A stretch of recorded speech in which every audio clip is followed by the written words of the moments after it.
తాగుబోతోళ్ళు కొంతమంది కలిసి ఈస్టర్ పండుగ రోజు సిలువదారి నాటకం వేద్దాం అనుకున్నారట. సిలువదారి నాటకం వేద్దాం అనుకుని ఒక గురువుని పట్టుకున్నారు. తీసుకొచ్చి మాకు ఆ పాటలు పద్యాలు అవన్నీ నేర్పు, మేము నాటకం వేయాలి, ఈస్టర్ పండగకి సిలువదారి నాటకం వేయాలి అని పంతుల్ని అడిగారు.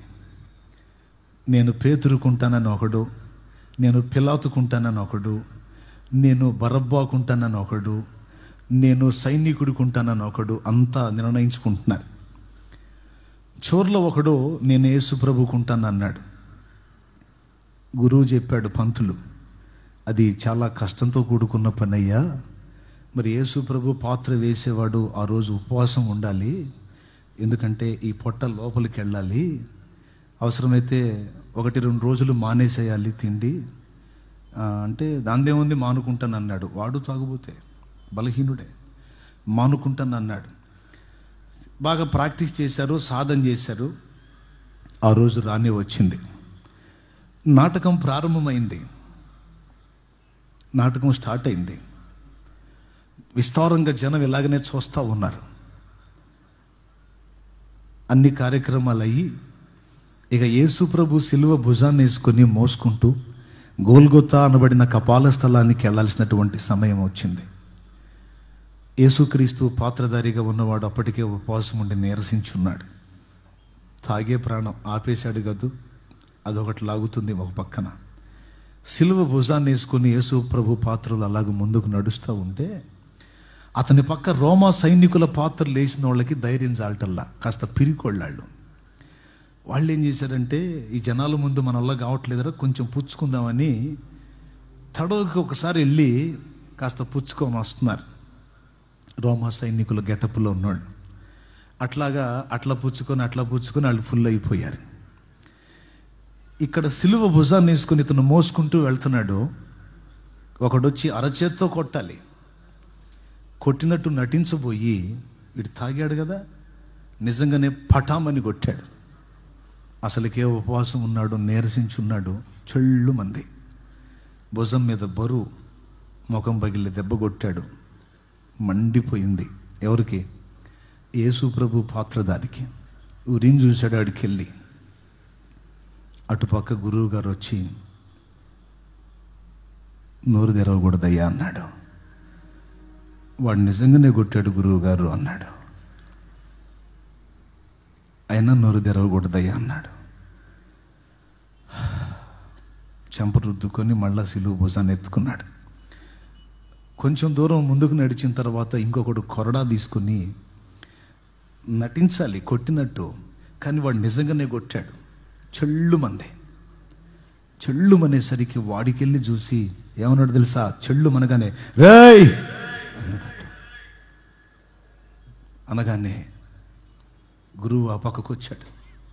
చేతులెత్తి అనకూడదయ్యా అండి. వాడు కొరడాతో కొట్టాడు, గురువు గారు నిజంగానే కొట్టాడు అన్నాడు.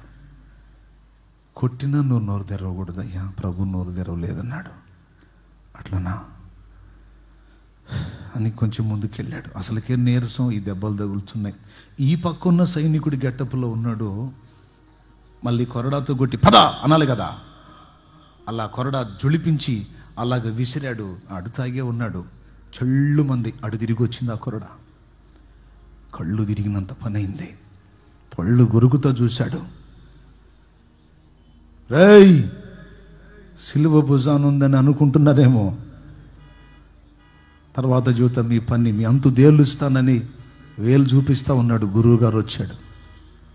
గురువుగారు వచ్చి, అయ్యా అలా అనకూడదయ్యా, యేసుప్రభు అలా అనలేదు అన్నాడు. ఇంకొంచెం ముందు పోయిన తర్వాత ఆ పక్క సైనికుడు అరచేయి దెబ్బ కొట్టాలి, యాక్షన్ చేయాలి. వాడు తాగే ఉన్నాడు. త్వరగా నడు అని చెళ్ళును కొట్టాడు. తగిలింది. తగిలేసరికి ఆ సిలువ కొంచెం ముందుకెళ్ళి అక్కడ పడేసి ఆ సిలువ మీద పడి బోరుని ఏడుస్తున్నాడట. బోరుని ఏడుస్తున్నాడు.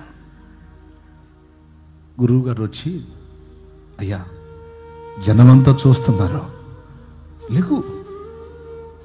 యేసు ప్రభు ఇలా చేయలేదు. లెగు.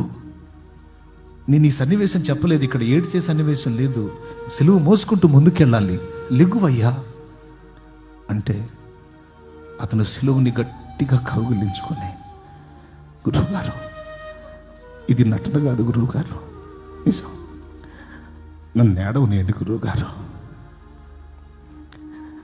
నటించటానికే నా వల్ల కాలేదు, 4 దెబ్బలు తినటానికే తట్టుకోలేక నా ప్రాణం విలవిలలాడిపోయింది. నేను చేసిన దరిద్రగొట్టు పాపాలన్నిటికీ ఏ పాపము ఎరగని ఆ పరిశుద్ధ ప్రభు, నా తండ్రి నా కోసం ఇంత బాధని ఎలా దిగమింగాడు. నన్ను ఏడవనండి గురువు అని సిలువని గట్టిగా హత్తుకుని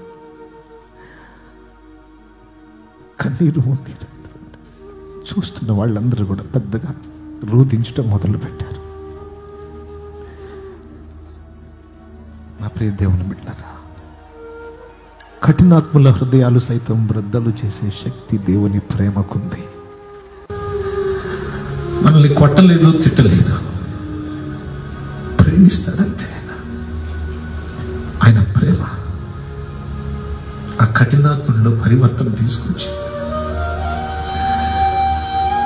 ఏడ్చి ఆ రోజు ఒక తీర్మానం చేశాడు. నా తండ్రి, నా కోసమే ఇన్ని బాధలు పడ్డావా? అయ్యో, నేనెంత దౌర్భాగ్యున్నయ్యా, అనుభవిస్తే గాని నాకు అర్థం కాలేదే.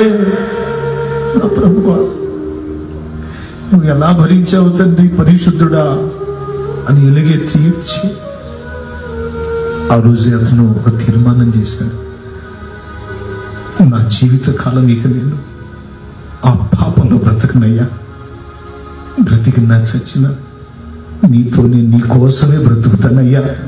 ఇంకా నేను ఆ హేయమైన క్రియల్లోకి వెళ్ళను. నా ప్రభువా, నా ప్రియుడా యేసు, నన్ను క్షమించు, నన్ను క్షమించు.